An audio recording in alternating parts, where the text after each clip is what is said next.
د نن ورځې دوه تازه او مهم خبرونو ته پام وکړئ. پاکستاني طالبانو تېره میاشت 98 بریدونه کړي دي. بلخوا پکتیکا کې د بې پلوټ الوتکې برید کې یو موټر نښه شوی دی. سلام ستړي مشئ، وخت مو په خیر.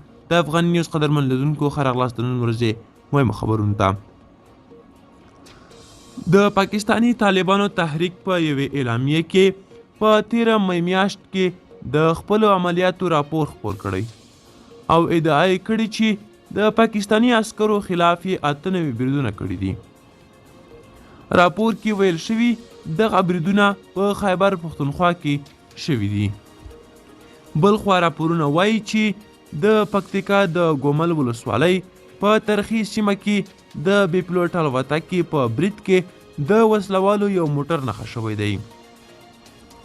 د قبایل چارو خبریال لال وزیر لیکلي چې په دې برید کې تر اوسه د 8 وسلوالو د وژل کېدو پخلی شوی دی. د لومړنیو معلوماتو له مخې د قومندان هارون مشهور په زرار ګنډاپور کې سان پکې نښه شوي دي. په خپله طالبانو تر اوسه د دغه برید او وختو تلفاتو په اړه څه نه دي ویلي. بلخوا طالب معین یو خبریال هم راسره بندي دی. د طالبانو د اطلاعاتو او فرهنګ وزارت نشراتي معین حیات الله مهاجر وایي د خبریالۍ او رسنیز فعالیت په جرم له دوی سره یو کس هم بندي نشته دی. نوموړی وایي ټول هغه خبریالان چې زموږ د ګټو اسلامي ارزښتونو او هیوادنیو منافعو په رڼا کې فعالیت کوي ورسره همکاري کوو او ورته به هیڅ ډول زیان نه رسیږي.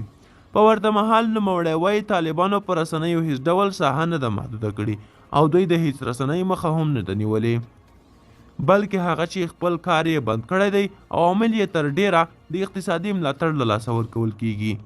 د افغان نیوز قدرمن لیدونکو دا وې د نن شمشي ویډیوګانې تر بیخي چارې ښه وخت